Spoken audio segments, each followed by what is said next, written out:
I'm Ace, I'm Bob. and today we're going to do Voltz tutorial. Don't ask me questions, 'cause I'm tired of confessing, and I know that it's not much to First we're going to start off with some hydrogen generators. Hydrogen generators are a very good source of power because not only do you not have to spend any fuel on it, but it completely provides all the energy for itself. It's the most reliable source of energy because an EMP will not be able to knock it out because it just regens so quickly. And the only thing you need is water and the supplies.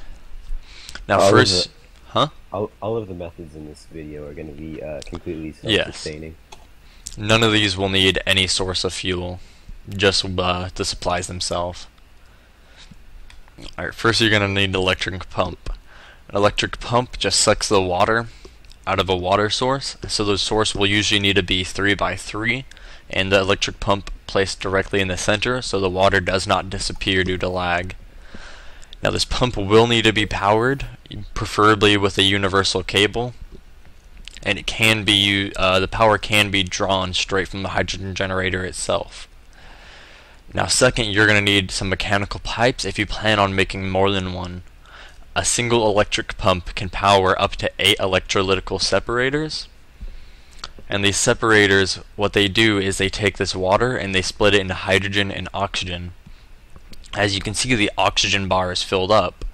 All you have to do is set this dump to O so it will dump all the oxygen. The same thing with this one. And that will allow it to create hydrogen infinitely, in theory.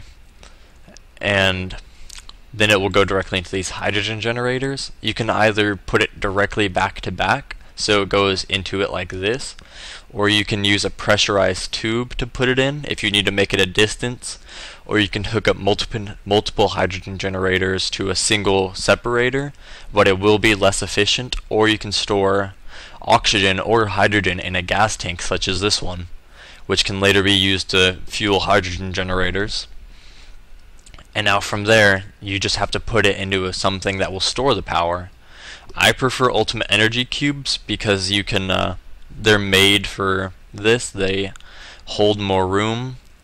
They are preferred to be used with universal cables, and they look a lot better.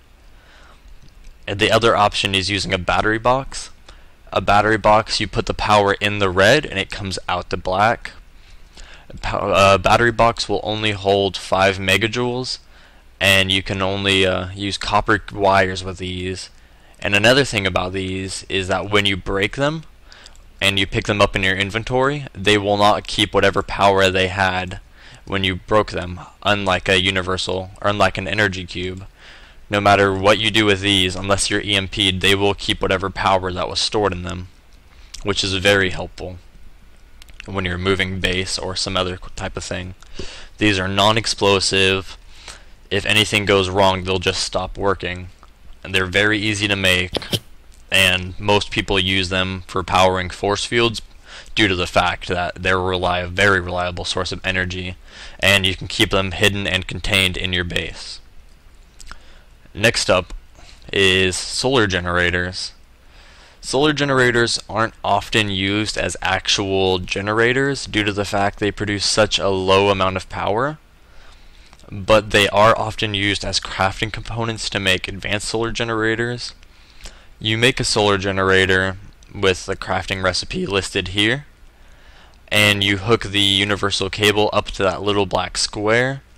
As you can see, it is only on one side of it, not on any of the other 3 sides. And it does need to be in direct sunlight in order to obtain energy. Then there's the advanced solar generator, which you hook up to this little red port here.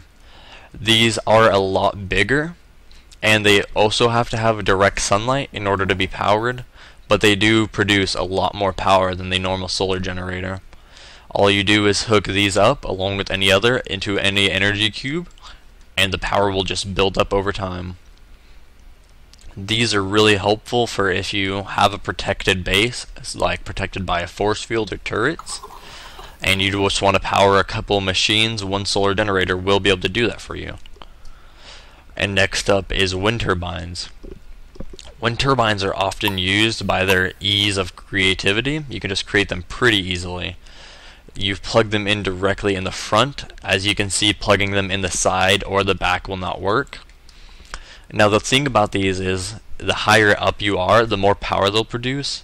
As you can see, at level 63 it is producing 62 joules, but up at the build height of the Accretion server they produce 200, and that is at 227.